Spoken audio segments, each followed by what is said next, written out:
الشیطان الرجیم بسم اللہ الرحمن الرحیم. کون سی آیت؟ الخبیثات للخبیثین، اس کا حاشیہ مکمل نہیں پڑھا. اچھا ہاں ٹھیک. فرمایا کہاں سے؟ اولئک مبرؤون ہاں بسم اللہ الرحمن الرحیم 450 نمبر صفحے سے بیچ میں جو وسط والا لائن ہے نا، اس میں اولئک بسم اللہ الرحمن الرحیم اللہم صلی علی سیدنا محمد وعلی آل سیدنا محمد وبارک وسلم رب اشرح لی صدری ویسر لی امری واحلل عقدۃ من لسانی یفقہوا قولی آمین یا رب العالمین. کہتے ہیں اولئک مبرؤون مما یقولون. اولئک کا اشارہ کس کی طرف ہے؟ والاشارۃ الی اہل البیت، الی اہل بیت النبوۃ رجالا ونساء، کیونکہ وہ کون ہیں؟ الطیبون. وتدخل فیہم الصدیقۃ دخولا اولیا بقرینۃ سیاق الآیہ. کہہ رہے ہیں اور اس میں صدیقہ بنت الصدیق جو ہے سیدہ عائشہ رضی اللہ تعالی عنہا، وہ دخول اولی رکھتی ہیں. کیوں؟ یہاں سب سے بڑھ کر اولئک میں دخول اولی سیدہ عائشہ کا کیوں ہے؟ فرماتے ہیں لقرینۃ سیاق الآیہ، کیونکہ آیات کے سیاق کا قرینہ یہاں موجود ہے. اس قرینے کی وجہ سے ہم آیت کو خاص نہیں کریں گے. دیکھیں یہ فرق ہے، وہ خاص نہیں کر رہا ہے. کیا کہہ رہے ہیں؟ اس میں سب داخل ہیں، اہل بیت میں سب داخل ہیں، لیکن اولین دخول کس کو حاصل ہے؟ سیدہ عائشہ، سیاق کی وجہ سے. فرمایا کہ ای اولئک منزہون مما یقولہ اہل الافک فی حقہم من الاکاذیب الباطلہ. ترجمہ واضح. وحسب عائشہ رضی اللہ عنہا فضلا تبرئۃ اللہ لہا فی ہذہ الآیہ. حسب کا فاعل ہے تبرئۃ اللہ. ٹھیک ہے، حضرت عائشہ کے لیے یہ بات فضیلت کو کافی ہے. کیا کافی ہے؟ کہ اللہ نے ان کی اس آیت میں یعنی ان آیات میں تبریہ کیا ہے. لہذا کانت تفتخر کما ورد فی الاحادیث، کانت تفتخر بین امہات المؤمنات مؤمنین انہا برئت من فوق 7 سماوات، انہا برئت من فوق 7 سماوات. اس کے بعد اللہ تعالیٰ فرماتے ہیں یا ایھا الذین آمنوا لا تدخلوا بیوتا غیر بیوتکم. دیکھیے یہاں علماء نے، جیسے ابھی ہم پڑھیں گے، کہ یہ حکم استئذان بھی ان فواحش کو روکنے کے لیے. ہماری طرح کے کوئی گھر نہیں تھے کہ گھنٹی بجائی اور پھر آیا کوئی اس طرح، بلکہ کئی دفعہ دروازہ تک نہیں ہوتا تھا، صرف ایک پردہ مرخا ہوتا تھا، ستور مرخا. تو اب کوئی بھی اچانک السلام علیکم کہہ کے اندر، بلکہ السلام علیکم بھی ویسے، اور بدنیوں اور ان کے ہاں اس طرح کے آداب وغیرہ نہیں تھے، کوئی بھی آ سکتا تھا. تو اب ظاہری بات ہے انسان گھر میں کس حالت میں ہے اور کس طرح کی نگاہ پڑتی ہے اور یہ وہ، تو نگاہوں کی حفاظت کے لیے جیسے آگے حکم آئے گا تو اللہ کے رسول صلی اللہ علیہ وسلم نے فرمایا انما جعل الاستئذان من اجل البصر. صحیح حدیث ہے بھئی استئذان کیوں ہے؟ من اجل البصر. اور اسی طرح ایک روایت میں کہ آپ صلی اللہ علیہ وسلم حجرے میں موجود تھے، تو آپ کا ایک مدرا کنگھی کی طرح کا ایک آلہ، اس سے آپ، تو ایک صاحب جو ہے وہ اب اس طرح کے ہوتے تھے نا، ابھی یہ نہ سمجھے وہ صحابہ ہیں لیکن ابھی بھی یہ احکام آ رہے ہیں. تو ایک صاحب جو ہے وہ ایک سوراخ میں سے دیکھنے کی کوشش کر رہے تھے. تو آپ صلی اللہ علیہ وسلم پھر بعد میں انہوں نے اسلام، اب وہ کہا کہ ان کو معلوم نہیں تھا کہ استئذان الگ سے ضروری، لیکن دیکھنے سے تو اللہ تعالیٰ نے منع نہیں کیا. اس پر اللہ کے رسول نے فرمایا تھا انما جعل الاستئذان من اجل البصر، یعنی انت تختلس النظر، انت تبصر من هذه الفتحة وانت لم تستأذن بعد. تو پھر آپ نے فرمایا کہ دیکھو اگر میرے ہاتھ، مجھے پتہ ہوتا نا کہ تم اس سوراخ سے دیکھ رہے ہو، تو یہ جو میرے ہاتھ میں اس سے میں تمہاری آنکھ پھوڑ دیتا اور وہ حدر ہوتی. مطلب اتنا سخت آپ نے حکم دیا، بہت سخت حکم تھا اس بنیاد پہ کہ بھئی یہ اس لیے نہیں. اس لیے علماء نے کہا کہ بھئی یہ تھوڑی ہے کہ بھئی گھر میں ابھی اجازت ملی تو وہ سوراخوں سے یوں کر کے دیکھنے کی کوشش کی جا رہی، تو سوراخوں سے دیکھنے کی کوشش انسان کرے گا تو غلط ہے نا یہ، کیونکہ ابھی استئذان ہی نہیں ہوا. تو لا تدخلوا بیوتا میں علماء نے کہا لا تدخلوا بیوتا بجسمکم ولا ببصرکم حتی تستأذنوا، جب تک استئذان تستأنسوا، جب تک استئذان نہ ہو جائے. تو یہ احکام آ رہے ہیں بہت اہم.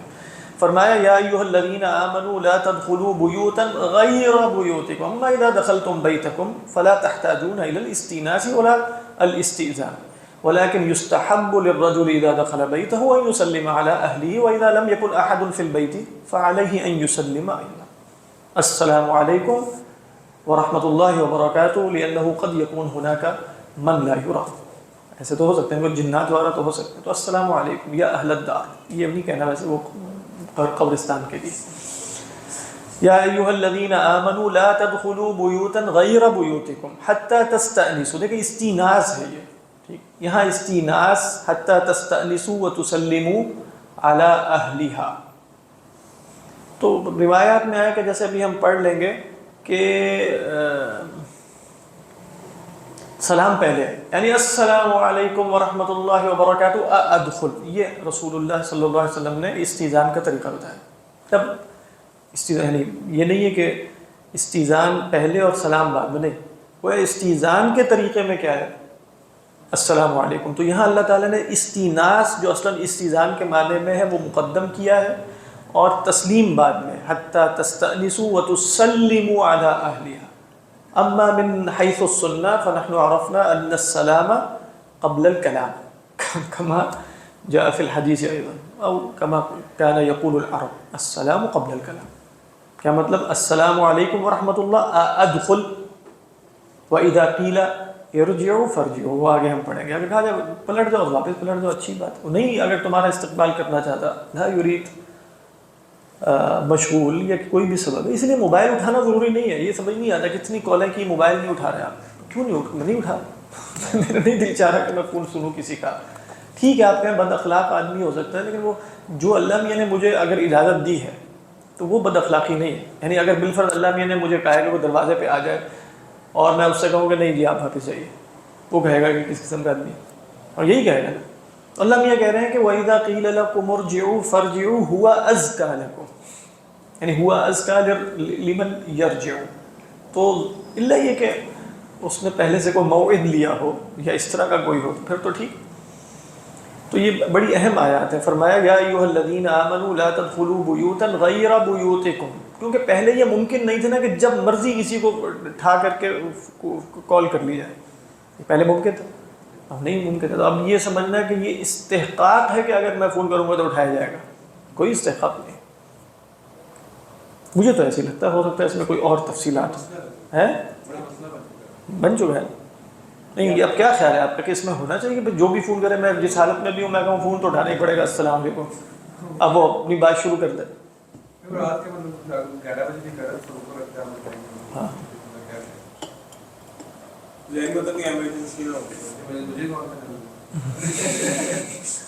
وہ اب میں ایک صاحب کو سن رہا تھا، وہ فرما رہا تھا کہ بھائی وہ ان کی نئی شادی ہوئی ہے تو مہمان ملنے کے لیے کہہ رہے ہیں کہ نئی شادی ہوئی، وہ مہمان ملنے کے لیے آ رہے ہیں رات کو 1 بجے السلام علیکم اور مطلب یہ کئی دفعہ جیسے وہ ہے. تو یہ اللہ نے دیکھیں بالکل جیسے جس کو آپ کہہ سکتے ہیں آداب بیان کیے. وَتُسَلِّمُوا عَلَىٰ أَهْلِهَا، کس میں فون کے اب کسی فقیر سے پوچھنا پڑے گا. مطلب آپ دیکھیں لگ تو ایسے نہیں کہ مطلب فون کا مطلب یہ کیا مطلب ہے، فون کا مطلب فون کا کیا مطلب ہے کہ وہ گھنٹی سلام کر رہے ہو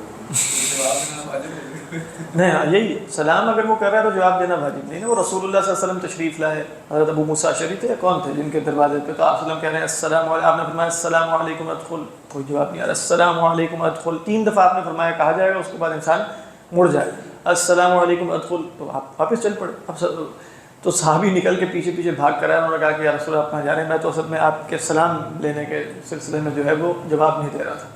تو لیکن یہی ہے کہ اگر 3 دفعہ اجازت لی جائے گی نہیں، زیادہ سے آپ کہہ سکتے ہیں 3، وہ کہے کہ گویا 3 دفعہ پوری کال کی جائے گی، کوئی نہیں پڑے گا 3 دفعہ پوری کال کی جائے، نہیں کوئی مسئلہ نہیں، چلیں ٹھیک اٹھا لیں. یہ بھی ہو سکتا ہے کہ 3 گھنٹیاں بجائی جائیں، اور یہ بھی ہو سکتا ہے کہ 3 دفعہ پوری کال تو بہت طویل لگ رہی ہے، اس میں تو گھنٹیاں بجی چلی جا رہی ہیں. اللہ اعلم. ذالکم خیر لکم لعلکم تذکرون پڑھ لیجیے. فرمایا یا ایھا الذین آمنوا بعد ان بین اللہ الزواجر عن الزنا وعن قذف العفائف به شرع فی تفصیل الزواجر عما عسى ان یودئ الى احدهما من مخالطة الرجال للنساء. کہہ رہے ہیں کہ اللہ تعالیٰ نے جب منع کر دیا نا کہ زنا اور زواجر اور قذف افائف سے پاکیزہ عورتوں کو تہمت لگانے سے، تو اللہ اب ایسے احکام بیان کر رہے ہیں جو ان دونوں میں سے کسی ایک کی طرف لے جائیں. 2 چیزیں کیا تھیں جن میں سے ایک کی طرف لے جائیں؟ الزنا و قذف العفائف. وہ کیا چیزیں ہیں؟ من مخالطۃ الرجال للنساء، مردوں اور عورتوں میں بیجا قسم کا کوئی اختلاط شروع ہو جائے. ودخولہم علیہن فی اوقات الخلوات، اوقات خلوات میں ان پر خواتین پر کوئی داخل ہو جائے. وَتَعْلِيمِ النَّاسِ الْآدَابَ الْقَوِيمَةَ، اور لوگوں کو ایسے آداب سکھانے کے لیے کہ جو بالکل درست ہیں. سمجھ میں آ رہی؟ فَنَهَاهُمْ أَنْ يَدْخُلُوا بُيُوتًا غَيْرَ بُيُوتِهِمْ حَتَّى يَسْتَأْذِنُوا مِمَّنْ يَمْلِكُ الْإِذْنَ بِالدُّخُولِ فِيهَا، نہیں داخل ہو سکتے جب تک اجازت اس سے نہ لیں جو مالک ہے اجازت دینے کا. یہ نہیں ہے کہ کوئی فضولی جو ہے، جیسے ہم اصول فقہ میں دیکھ رہے تھے، کوئی فضولی آ کے کہے ہاں آپ داخل ہو سکتے، نہیں، جو صاحب بیت ہے جب تک وہ اجازت دیتے. وَيُسَلِّمُ عَلَىٰ أَهْلِهَا وَلَوْ كَانُوا مِن مَحَارِمِهِمْ، کہہ رہے ہیں چاہے محرم رشتہ داروں کا گھر ہو، جس کا بھی ہو، وہ اس وقت تک داخل نہ ہو جب تک یستأذنوا اور یسلموا علی اہلها. کیوں؟ اس لیے کہ ظاہری بات ہے چاہے اپنا گھر نہیں ہے، محارم کا گھر ہے، لیکن وہاں بھی داخل نہیں ہو سکتا. آگے اللہ تعالیٰ فرمائیں گے کہ بھئی یہ استیزان کے احکام میں کون ہے؟ جو گھر کے بچے اور کام کرنے والے ہیں اور غلام ہیں، وہ داخل ہو سکتے ہیں بغیر استیزان کے، لیکن 3 اوقات میں وہ بھی نہیں ہو سکتے، وہ آخر میں آئے گا. یا ایھا الذین آمنوا لیستأذنکم الذین ملکت ایمانکم والذین لم یبلغوا الحلم منکم 3 مرات من قبل صلاة الفجر وحین تضعون ثیابکم، وہ آیات ادھر ہے. تستأنسوا فرماتے ہیں والاکثرون علی تقدیم السلام علی الاستیزان، کہہ رہے ہیں اکثر کی رائے یہی ہے کہ سلام استیزان پہ مقدم ہے، ٹھیک، کیونکہ حدیث میں ایسا ہے. تستأنسوا ای تستأذنوا، اس کو نا یوں دیکھنا چاہیے مقدم، اور کہ یہ استیناس اور تسلیم یہ اجازت کا طریقہ ہے. بات ہے، تو اس میں تقدیم و تاخیر آپ جانتے ہیں واو مطلق الجمع کے لیے ہوتا ہے، یعنی یہ نہیں ہے کہ رسول اللہ صلی اللہ علیہ وسلم نے اس ترتیب کو معکوس کر دیا. عربی زبان میں واو ترتیب پر دلالت نہیں کرتا، تو جب ترتیب پر دلالت نہیں ہے تو کوئی بھی ان میں مقدم اور مؤخر ہو سکتا ہے. تو جب کوئی بھی مقدم اور مؤخر ہو سکتا ہے تو رسول اللہ صلی اللہ علیہ وسلم نے گویا بتا دیا کہ مقدم کون ہے. سمجھ میں آ رہی ہے؟ تستأنسوا ای تستأذنوا من الاستئناس، استئناس وہ کیا ہوتا ہے؟ اصل میں تو استئناس ہے انس چاہنا، لیکن یہاں کس معنی میں؟ بمعنی الاستعلام والاستکشاف، یعنی استعلام کا مطلب ہے کہ بھئی یہ معلوم کرنا کہ میں آ جاؤں، اور استکشاف کا مطلب ہے یہ طلب کرنا کہ میں کھول سکتا ہوں پردہ، آ سکتا ہوں اندر. یہ ہے بمعنی الاستعلام والاستکشاف. من آنس الشیء اذا ابصرہ ظاہرا مکشوفا، ٹھیک ہے، جب فرمایا نا انی آنست نارا، تو کہتے ہیں کہ بھئی ظاہر، اور لیکن بعض علماء نے وہاں یہ بھی کہا کہ آنستو میں اور ابصرتو میں یہ بھی فرق ہے کہ آنستو اذا ابصرتہ وشعرت بالانس الیہ، ظاہرا مکشوف. والمستأنس مستعلم للحال، کہہ رہے ہیں جو مستأنس ہے وہ مستعلم ہے للحال. مستکشف انہ هل یراد دخولہ، یہ جاننے کے لیے. مستعلم للحال کا مطلب ہے اندر اس وقت یہ حالت ہے، یعنی اس وقت یہ کیفیت ہے کہ میں اندر داخل ہو سکوں، یہ جاننے کے لیے. اور مستکشف سے کیا مراد لیا انہوں نے؟ انہ هل یراد دخولہ او لا، مستکشف سے مراد ہے یہ جاننا چاہ رہا ہے، وہ یہ کشف چاہ رہا ہے کہ میرا اندر داخل ہونا مراد ہے کہ نہیں ہے. آپ چاہتے ہیں کہ میں داخل ہو جاؤں یا نہ داخل ہوں، یہ مستکشف سے مراد ہے. ٹھیک، مستکشف سے ہی مراد بھی ہو سکتی ہے ہوا یرید ان یزیل الکشف، یعنی یرفع الکشف، یعنی پردہ اٹھانے کی اجازت. آگے ایک آیت اور دیکھ لیں، فرمایا کہ فَإِن لَمْ تَجِدُوا فِيهَا أَحَدًا فَلَا تَدْخُلُوهَا حَتَّى يُؤْذَنَ. آگے ہم پڑھیں گے کچھ گھر ایسے ہوتے ہیں جن میں کوئی رہتا نہیں ہے پرماننٹ، ان کا حکم اور ہے. ایک یہ وہ گھر ہے کہ ہوا مأہول، وہاں لوگ رہتے ہیں لیکن اس وقت اندر کوئی نہیں ہے، تو کیا میں داخل ہو سکتا ہوں؟ سمجھ میں؟ فَإِن لَمْ تَجِدُوا فِيهَا أَحَدًا فَلَا تَدْخُلُوهَا حَتَّى يُؤْذَنَ لَكُمْ. أي إذا كان البيت خاليا وأهله سافروا مثلا فهل يجوز لك أن تدخل في غيبتهم، ان کی غیر موجودگی میں داخل ہو؟ لا الا اذا اذنوا لك، اگر وہ اجازت دے کے گئے تو آپ داخل ہو سکتے. اچھا، بالفرض یہ تو ہو گیا کہ آپ نے اجازت لینی ہے. ایک ہے کہ کوئی نہیں ہے تو نہیں داخل ہونا جب تک اجازت، ایک یہ کہ آپ نے اجازت لی اور ملی نہیں، اب کیا کریں؟ زبردستی داخل ہو جائے. فرمایا وَإِن قِيلَ لَكُمُ ارْجِعُوا، اور اگر تم سے یہ کہا جائے ارجعوا لا نريد استقبالکم، ارجعوا من فضلکم، ٹھیک ہے، تو پھر کیا کریں؟ فرجعوا، تو لوٹ جاؤ، اس میں کیا مسئلہ؟ ہوا ازکیٰ لکم، وہ اللہ کو معلوم ہے کہ اس سے دل تھوڑا کبیدہ خاطر ہوں گے، کچھ پریشان ہوں گے، تو اللہ نے فرمایا ہوا ازکیٰ لکم. اذا رجعتم الى بیتکم، لأنكم لم تستأذنوا بالدخول فرجوعكم إلى البيت هو أزكى لكم ويكون سببا لنمائكم أي لنموكم ويكون سببا لتزكيتكم عند الله سبحانہ وتعالی. یہ ہے مراد. تو فرمایا کہ واللہ بما تعملون علیم. کہتے ہیں ازکا لکم کو نیچے فرمایا اطہر لکم من دنس الریبۃ والدناءۃ، یعنی کس شے سے یہ ہوگا کہ تم گھٹیا آدمی نہیں ہو. اس کی گندگی، دنس کہتے ہیں گندگی کو، اور ریبہ مشکوک آدمی نہیں ہو، یعنی اجازت نہیں بھی دی اور پھر بھی گھسنے میں مصر ہے، مشکوک.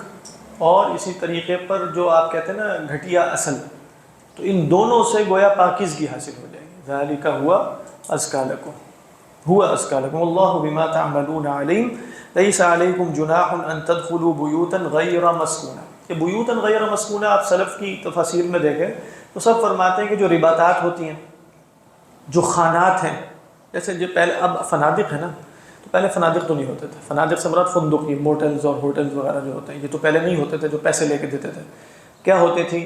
خانات. خان ہے، کوئی بھی آیا وہاں کچھ روٹی پانی کے لیے ہو سکتا ہے کوئی پیسے لیکن آ کے نزل ہے، وہ کیا ہے؟ نزل. خان، رباط، اسی طرح خانقاہ یہ بھی ذکر کی گئی. ان میں سب آتے جاتے ہیں اور کوئی پابندی نہیں ہوتی. تو یہ گھر غیر مسکونہ ہوتے. اس معنی میں غیر مسکونہ نہیں کہ لا یسکن فی احد، لا یملکہ احد، الناس یدخلون ویخرجون. ایک معنی یہ لیا گیا. اور ایک معنی یہ ہے کہ بھئی کوئی ویران گھر ہے جو لگ رہا ہے کہ غیر آباد ہو چکا ہے، وہ بھی مراد ہو سکتی ہے. یہ سب مراد ہے اس میں. لیکن ویران گھر کیوں مراد نہیں ہے اصلاً؟ زیادہ قوی پہلی رائے اس لیے کہ اللہ تعالیٰ فرما رہے ہیں فیہا متاع لکم. اس میں تو جیسے بادشاہوں نے اور خلفاء نے اور عمراء نے چیزیں تیار کی ہوئی ہیں، گھوڑوں کا چارہ ہے اور بندوں کے لیے زاد ہے، یہ سب کچھ مل رہا ہے. تو وہاں داخل ہو گئے، کوئی اجازت لے کے داخل ہو نہیں، داخل ہو گئے. خانات ہیں یہ، خانات، خان کہتے تھے اس کو، خان. تو فرماتے ہیں کہ تدخلوا بیوتا غیر مسکونۃ، اس میں کوئی حرج نہیں ہے. فیہا متاع لکم، اس میں تو تمہارے لیے متاع ہے. واللہ یعلم ما تبدون وما تکتمون. اس کا حاشیہ انشاءاللہ کل پڑھیں گے.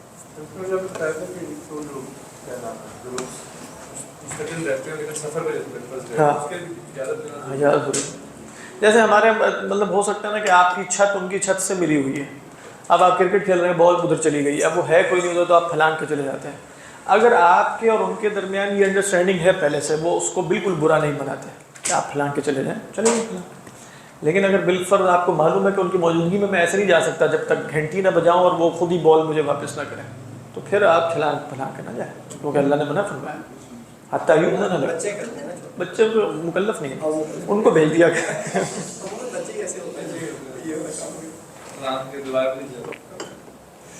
بڑا